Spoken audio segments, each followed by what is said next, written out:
Welcome to PR After Hours, your twice weekly cocktail of business, PR, and marketing tips hosted by me, Alex Greenwood. Every week, we bring you virtual happy hours featuring business advice from entrepreneurs and leading thinkers in PR, marketing, and business. We're going to get started in just a moment, so stick with us. Hello, listeners. It's me, Alex, from PR After Hours. I hope you're enjoying the show so far. And I wanted to talk to you just for a moment about the way I get this show right into your earbuds every week. It's because I use Anchor FM. Now, I've told you previously that I've been podcasting since 2006, back when we used stone knives and bear skins and a couple of Dixie cups and string. Anchor FM has really streamlined this and made it simpler for people who don't know the first thing about setting up a podcast or don't have, time to learn all the pro tools and stuff, because it's all right here. First thing it's important to know is it's free. There are certain tools that will allow you to record and edit your podcast right from your phone or computer. Anchor will then distribute your podcast for you so it can be heard on Spotify, Apple Podcasts, and many more. That's huge. Distribution is a big pain in the butt, to be honest with you, so it's really great Anchor FM can do that for you, and you're not paying hosting fees. That adds up every month. It's everything you need to make a podcast all in one place. So download the free Anchor app or go to Anchor FM to get started, and be sure to join me in the virtual cocktail lounge on PR After Hours.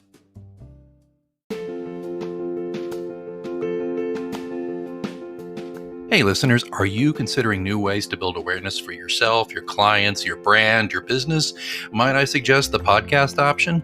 The podcast option is actually my new ebook available exclusively on Amazon.com. In this fast-reading book, I give you the benefit of my 15 years podcasting and broadcasting experience with stories, practical tips, and advice from hundreds of hours I've spent as a podcast host, producer, and guest. The podcast option is mandatory reading for those new to podcasting and a welcome addition to the veteran podcasters library. You can get the podcast option, tips and tricks to make podcasting work for you, exclusively on Amazon.com, or you can click on the link in the show notes or visit prafterhours.com. The podcast option, I hope you will choose it. There's a lot to be said about pivoting in times of crisis. There's a lot to be said about taking stock of who you are and what you're made of. And there's also a lot to be said for finding people who can help you with that, particularly when it comes to growing your business. That's why I'm excited to welcome Angel Ribo to the show today. He's also known as the CEO Confidant. He's an influencer, a LinkedIn strategist, an international TV host, public speaker, CEO consultant, board member, philanthropist, and frequent podcast guest, and we're lucky to have him here in the virtual lounge. In the past 21 years, he has helped more than 1,500 CEOs in 33 different countries to accelerate the growth of their businesses.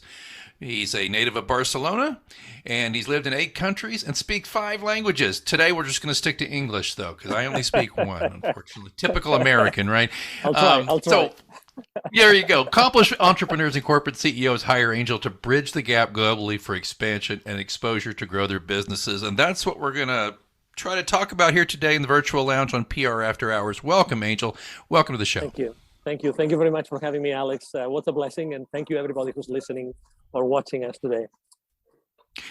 Okay, let's talk about the pivot. It's been a tough year for everybody, but the good news, I think, is that there is some opportunity out there. I don't know about you, but my business, which really was hurting for about the first 10 or 11 months of last year, has started to see some turnaround, at least in interest. Are you seeing that kind of thing yourself? Absolutely. I see the same thing, the exact same thing. I think that the individuals and the companies that have been able to actually realize what other services could provide to a changing market. We had to acknowledge that the market has changed, that both the consumers and the organizations need different things. So the faster we were able to adapt to that, I think the better it's going to be for us. And I'm seeing the exact same thing. Actually, if you saw the financial statements of medium-sized and large corporations, many of them actually, I have to say, thrived even last year. I really saw increasing profit in many of those corporations. So yeah, to your point, I agree completely. Well, what is it that you would advise? Let's just bring in an imaginary CEO Awesome. who is been through this past year and maybe has done okay, but is seeking to pivot based on their experience and maybe is saying to you, Angel, I'm concerned about the next pandemic. I'm concerned about the next choppy seas we may be on. What's your advice to them?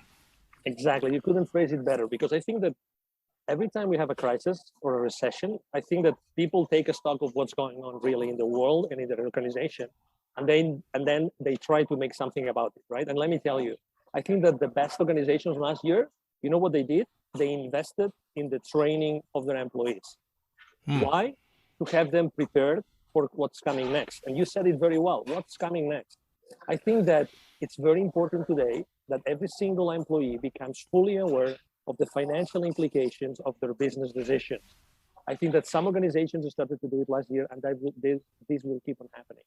We cannot forget that the main goal of a business, it doesn't matter if you're a solopreneur or if you are the CEO of a multi-billion-dollar company, publicly traded, it doesn't matter. You still owe everything to your shareholders. You put money, and then the equity is there to generate returns to the shareholders. So we all have to be fully aware of those implications, the financial implications of those business decisions. So this is exactly what I think most of the most successful companies did last year. Is there any kind of residual, uh, not benefit? That's the wrong word.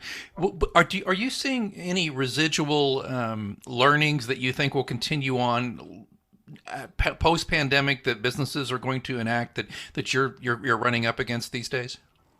I think that, I think that you've probably seen these stats over and over again, right? I left corporate America 5 years ago, but have you ever heard this stat, like between 70 and 80% of employees in the US alone are totally disengaged or partially disengaged Yeah. from their workplace and from their organizations, right?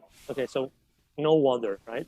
No wonder. We have to do something about it. So I think that we something that happened last year is that, given everything that was going on, and regardless of the layoffs, I'm going to leave the layoffs out of the equation. I think that engagement became, excuse me, much more important. But let's face it, you want to have your employees engaged in order to be able to keep them accountable, right? To keep them Right. accountable to what the leadership team, what the board says. But how can you possibly do that? And can you be fair to the rest of your organization if you do not give them the tools to do that? And that's why I said before, the best organizations right now are really considering that, okay, last year, probably some industries, not all, some industries went down, some were really, really down the revenues. But what about the profits? And what about the cash flow? I think that one of the main lessons was, okay, so are we going to take into consideration only the revenues? I have a great friend, his name is Neville Joffe, and he always speaks about the following statement. You're going to love it. Revenues are vanity, profits are sanity, and cash flow is reality. Okay, and it's a salesperson who's telling you that, right? So we're all about vanity, right? So Right. so exactly. We tend to think, no, revenues were awesome, and but the reality, you know, is the cash flow, and you need to have free cash flow in order to do things that you want to do. Last year, the companies that were more ready with more free cash flow, they were the ones that were able to put in place all the measures necessary to wave, excuse me, to serve the wave of all the turmoil that was happening in the world. That was one of the most important lessons. This again, I'm going to repeat it because I think it's brilliant. It's again, revenues are vanity, uh, profits are sanity, and cash flow is reality. Yeah. Used to be that they would say cash is king, but cash flow is reality. There you go. Okay, let's shift gears here. I like that. I think that's some good advice. But you're also an expert and quite accomplished at connecting the unconnected. Tell us about that work. What are you doing there to help these How do you folks? know? How do you know? So yeah, so basically, the reason why I do that is because I'm originally from Spain, from Europe, but I lived in Latin America for many years, and I was visiting literally almost every single country there doing business. But at the same time that I was helping companies, organizations, At the same time, I was seeing all the poverty, and I was seeing all those in the underprivileged kids that live in those areas. I would go to, manufacturing plants that belong to these massive, large, worldwide corporations, but in the outside of those plants, I would typically meet a lot of, unfortunately, pockets of poverty, pockets of underprivileged people. And guess what? When a family needs money, everybody's working. And I'm not gonna make a judgment about the ethics about having the kids working or not. Okay, so that's we would all be in agreement with that. But the reality is that kids are on the streets. Many kids are on the streets trying to help their companies, or excuse me, their families. So I was seeing these two worlds, like in a matter of minutes. Literally, I would see the most wealthy man in the area and the most underprivileged kid. And the way I connect the unconnected is really bringing those two worlds together. And that's why in 2017, actually, we launched Wisdom for Kids, which is a foundation, international charity. And what we do is we help underprivileged kids in Latin America become entrepreneurs using their local resources. That's fantastic. That is fantastic. Because it's the thing that I think far too many of us, just humanity in general, especially those of us fortunate enough to live a life of comfort, and we're born in a country where there's infrastructure and where there's opportunity. I think it's kind of it's easy to look away, and yet you have turned your gaze to these young people in these areas, and you're marshaling your resources, and I assume you're probably occasionally, maybe I'm wrong about this part, but maybe you're putting a call into some of your CEO clients here and there about, hey, there's some things we can be doing here to help these folks, and also incidentally to benefit you, Mr. CEO or Madam CEO, right? Yes, absolutely. And I think that that's gonna, very often also I have to say, because you mentioned the reality here, right? Sometimes I get these messages in which people tell me, hey, I've seen those videos, I've seen everything that you do in Latin America, but what about here? And it's true. Very often we are even living a nice life, and we are not fully aware of what's happening in the outskirts of our own cities. So every time someone asks me, hey, actually one time someone really, really annoyed said, hey, why don't you take care of, the children in your own area? And I said, wow, let's do it. Absolutely, why not? So yeah, exactly. Let's do that. Let's partner up. Let's try to change the local communities at the same time. Why did I pick Latin America besides the fact that I live there? Is because, listen, 81 million kids in Latin America live under the threshold of poverty. 81, that's 45%. And that's data from 2012.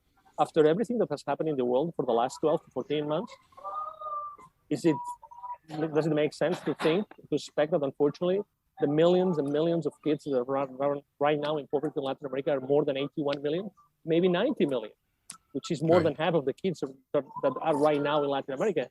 22 million of them in 2012 didn't have drinking water at home. 22. Can you imagine how many times you go and you just open the tap and you use the water for whatever it is? You don't have this. 22 million kids right now in Latin America don't have drinking water at home. So, pretty dramatic. And to your question, yes, absolutely. I convince, I ask my CEO clients to actually record videos. And even if they don't speak Spanish, actually, I ask them to record videos in which I ask them to, please, would you mind just giving me your testimonial? Give the kids in Latin America some inspiration, some inspirational words, some statements, some pieces of advice. I do that. And I remember one, Mike Hutzel, it's his name. He's an amazing CEO and of a medium-sized company. And he did this. He asked me for a couple of weeks, and what he did is he actually asked for someone in his entourage, in his environment, that would speak Spanish. He recorded, even though he doesn't speak Spanish, he shot a video speaking in Spanish, in his broken Spanish, to the kids. Amazing. So the kids were listening. This guy speaks a little bit funny, but the kids were speak a little bit funny, but it's nice to hear him. It's nice to hear that an American is making the effort to actually connect with them. Again, it's all about, as you very well said, connecting the unconnected. Yeah, and I want to make sure, by the way, at the end of the interview, we mention where people can learn more about this, okay? And Thank I'll you. put it in the show notes because I think this is vital. Just talking about, I live in the United States, but one of the sad things about the United States, even though we're one of, or maybe the wealthiest nation on the planet, still there is a huge amount of people who go to bed hungry in the United States, which is to me that is unacceptable. It's ridiculous. It's insane. So one of my projects, I just got on the board of a local group that Awesome. makes sure that food that is harvested, because when you harvest fruit and vegetables and things like that, oftentimes there's a lot of it that gets left behind because they pick the nicest looking fruits and things like that. So what we do here is we scoop it all up and it gets its way to hungry families. And Hmm. I'm very proud of that work. And I think that all of us listeners should be thinking about ways that we can, even if it's just volunteering for a day for a local group, to go out and try to help your own community that way. It's like Voltaire and Candide. We must each tend to our own garden, right? But the good news is, if we all tend to our own gardens, it's going to have an effect worldwide. And I think what you're doing is tremendous. And you also tap into something else. We have this genius that nobody can replace. You have this genius, Alex, and you took action and you decided, I want to be part of this organization in order to ensure that these communities are going to have something to eat. And actually, it's funny how, let me tell you a story, if I may, Please. about we had in Texas, we had this winter storm in February, this Mm. insane, like we were sleeping at home at 34 degrees inside the home, for a couple of nights, crazy stuff. Guess what? There were there was a shortage of food. And then through a friend of mine in Utah, I was able to connect with a large organization in Utah that was able to provide literally as many trailers as needed of food to any place in Texas that was needed. Okay, Wow. I could do that through my connections. I really have a lot of connections. But the unfortunate situation is the following, and you will not believe this. Seven, seven, seven food banks in Texas refused those trailers, those trucks. You know why?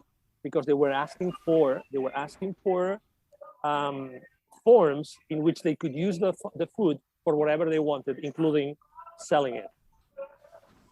And the donors of this large food bank in Utah, one of the conditions why they were donating so much food is this food cannot never ever be sold. You know what these guys did? They literally went to the communities directly. They went to the communities, they opened the trailers, and they started to give away the food. So the food is still stayed in Texas in a disorganized way. And Yeah. obviously, I mean, it's amazing. So what I'm trying to say is that's why it's so important what you're doing. And really, and I love that you mentioned this, Alex. Let's make things simple. We're just joking, Alex and I, before starting the show today. Right. Which is, let's make things simple. There's liabilities, blah, blah, blah. Hey, Texas was in a scary position. It Very. was an emergency. It was an emergency. Even if you wanted to, for tax purposes, for whatever purpose, you local food banks in Texas, you had a form. You needed a form signed. We were in emergency. Emergency means that you have to make exceptions. Exceptions. You, Alex, when you go to your community, how are you going to explain to someone that doesn't have 3 plates every single day on their table? How are you going to explain them that, oh, no, I ran out of food because I had to sell part of it in order to have some overhead money, blah, blah, blah. Again, I'm very respectful with everybody. What I'm trying to say is, Right. why don't we all work together, Yes. to make things simple so that the end goal, which in this case is give food to the people that need it, becomes a reality, regardless of any other constraint in the system. I love that. And let me, as we close out here, it's been fast, very fast show, but we're a quick show. But as we go here, I want to ask you though, if somebody wanted to hire you to work with you, who's that ideal client? Is it any size, or are you focused on one sector? Tell me who that might be. Great question. Great question. Actually, I follow, or I choose to work with people that have this profile. So I choose the profile of the CEO or of the leader of the company rather than the company itself. And let me tell you why. And you will understand it as soon as I tell you.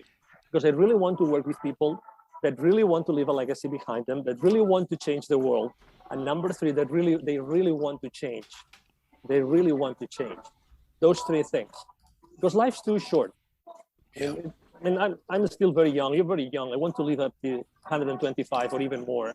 There's all sorts of things that we know better than our parents. We have access to much more, technology and knowledge and everything. Hey, while working with these people that have this way of thinking, it's much easier to keep on making a difference in the world. So I've worked with literally with oil and gas, with high tech, with consulting, with professional services, with retail, anything. But it's the leaders that have in common. All those organizations have in common is the leaders that have these three characteristics that I told you. I like that. I think that's great. And I wish we had more folks like you out in the world of business who are looking at the bigger picture and, as you said, the simpler picture of maybe, sometimes people get so consumed with looking at the navigational app on their phone, they forget just to look up and realize, oh, well, the place I'm going is just 5 blocks away. That's a poor metaphor, but that's the point. I like the fact that you're into being simple and finding solutions. I think people get too caught up in, like you said, I think they get caught up in, and this is something you said that I'm going to extract from, I think they get caught up too much in mental overhead, so to speak. They're too caught up in, well, this is how things are supposed to be done because this is how business is done. It sounds to me like you're like, look, let's go as the crow flies rather than through the labyrinth. Fair enough? Oh yeah, absolutely. That's why my business mantra is take imperfect action now. Take imperfect action now. Take imperfect action now. If we just did that now, keeping in mind what we really want to accomplish. And again, as you know, when you take a path, it's only by taking the path that you know if that path's going to be successful. Why don't taking it with speed? Why don't take that path with speed? Take imperfect action, see where that takes you, and then you course correct. But we are so entrenched in trying to be perfect. Perfection doesn't exist. Perfection doesn't exist. It's just I am this. Yeah, I'm with you. I'm thinking I'm the CEO of imperfectaction.com or something. Go and book the domain before I book it later today. Okay? Yeah, you better hurry. Okay, it's not taken. It's not taken. I'll tell you what. I want to make sure. First, I want to make sure everybody knows. There'll be a link in the show notes. But tell us, please, Angel, if they want to help you with helping the kids, how do they do that? Absolutely. Thank you so much for being so generous of mentioning this. So it's wisdomforkids.today is the website. Wisdomforkids.today, and you can make a contribution there. So wisdomforkids.today. Very easy. Okay, got it. And then how do they get a hold of you in general? Yeah, in general, I'm, as you probably have already realized, I'm very active online. I'm present in all social media outlets you can think of. If you go to LinkedIn, you will see I'm there all the time. But I'm going to give my direct email address, which is Angel, ANGEL, at Angel Ribo. Ribo is my last name, RIBO.com. Again, Angel at angelribo.com. That's wisdomforkids.today, and then it's Angel at angelribo.com. There will be listed in the show notes. I usually just kind of end it here, but I'm going to, you know what? You have so many great things to say. I want to throw it back to you for a final word to the listeners, please.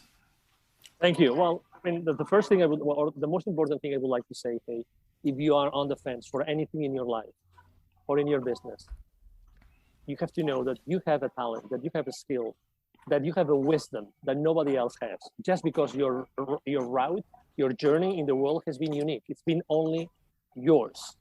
Nobody can replicate the experience that you have treasured throughout your life. So get out there, start providing your services and your wisdom to your community. Start testing who that community is. Start testing the value that you provide, because you really can change the world as of today. Take action. Just take imperfect action today using this power that you have inside of you, because you are infinitely powerful. Nobody can do the same thing that you can do. And I see the world in terms of abundance, not of scarcity. Someone could say, "Oh, Angel, your niche of people you're working with is very narrow." So what? It's very narrow. So what? If I can really work with CEOs the way I describe them, that's good enough. With business owners, with entrepreneurs, that's good enough for me, because we're going to change the world together, period. Oh, man. Angel Ribo, the CEO confidant, you have given us much food for thought, pretty tasty stuff. Thanks so much for joining us here at PR After Hours. Absolutely. Thank you. The pleasure has been mine. And again, thank you, everybody that has been listening or watching us today. Oh, you know what that means? Looks like it's last call here at your virtual lounge for PR news, views, and interviews. We'll keep it short and sweet. Just remind you, if you like the show, there's many ways you can help us keep it going, not the least among which is to rate this podcast. Simply go to the show notes at prafterhours.com or wherever you're getting this podcast and click on the link. ratethispodcast.com/after, and it will take you to Apple Podcasts and a couple other places very easily. One click, you write your review, it's done. Can't tell you enough how important it is to get ratings on those sites so that we can build our audience and keep bringing you the kind of information you need every week for your business. Also, don't forget, if you want to sponsor the show, give us a tip in the virtual tip jar, or ask a question, there are links in the show notes. Well, I think it's time that I cleaned up and closed up for this edition of PR After Hours here on Anchor FM.